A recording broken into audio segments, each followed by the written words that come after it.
जय श्री राम दोस्तों। आज मैं आपके लिए कहानी लेकर आई हूँ जिसका नाम है आखिर मेंढक बाहर कैसे निकला। एक बार की बात है, दो मेंढक थे जिसमें एक पतला था और दूसरा मोटा था। दोनों जंगल में एक छोटे से तालाब में साथ साथ रहा करते थे।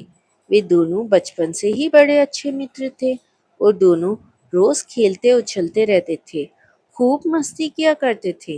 उन दोनों को ही तालाब के आसपास के इलाकों में जाकर घूमना अच्छा लगता था। एक दिन ऐसे ही साथ में घूमते घूमते दोनों जंगल के बाहर एक खेत में पहुंच गए। वहां उन्होंने देखा कि एक ग्वाला अपने गाय से दूध निकाल रहा था। उन्होंने पहले कभी भी ऐसे दूध निकालते हुए नहीं देखा था। उन्होंने तो जंगल में केवल तालाब का गंदा पानी ही देखा था। कुछ देर सोचने के बाद उन दोनों ने निर्णय लिया कि इस सफेद पानी में तैरने का मजा ही कुछ और होगा। तो चलो इस सफेद पानी में भी तैर कर देखते हैं। दोनों मेंढकों ने मलाईदार दूध में छलांग लगा दी और पेट भरकर दूध पिया। फिर वे पीठ के बल लेटकर मजे से तैरने लगे। उन्होंने मन भरकर तैरा और खूब मजे किए। इसके बाद अब वो घर वापस जाने का समय हो गया है। यह सोचकर उन्होंने दो तीन बार छलांग भरी पर बाल्टी के छोर तक नहीं जा सके। बाल्टी में दूध के कारण फिसलन हो गई थी। पतले मेंढक ने कहा, अब हमें क्या करना चाहिए? वो डरता रहा। इस पर मोटे मेंढक ने कहा, मुझे कुछ सोचने दो। मुझे उम्मीद है कि अगर हम डरे नहीं तो कोई ना कोई रास्ता निकल ही आएगा। मोटा मेंढक बोला। फिर वो अचानक बोला, मैं जानता हूँ, चलो हम अपना तैरना जारी रखते हैं। क्या तुम्हें याद है कि एक ग्वाला कैसे दूध से मक्खन बिलोता है? मुझे पूरा यकीन है कि अगर हम इसी तरह दूध में तैरते रहे तो कोई ना कोई रास्ता जरूर निकल आएगा। तो वे उस बाल्टी में ही लगातार तैरने लगे।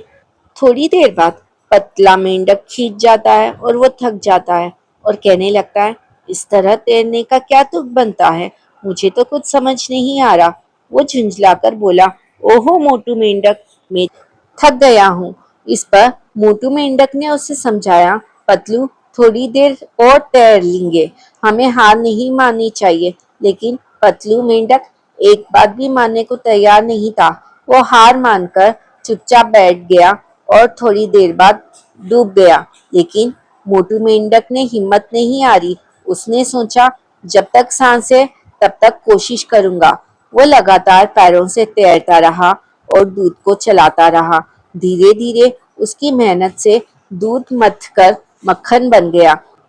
अब मक्खन ने एक ठोस सतह बना दी थी जिसे मेंढक उछलकर मटके से बाहर आ गया।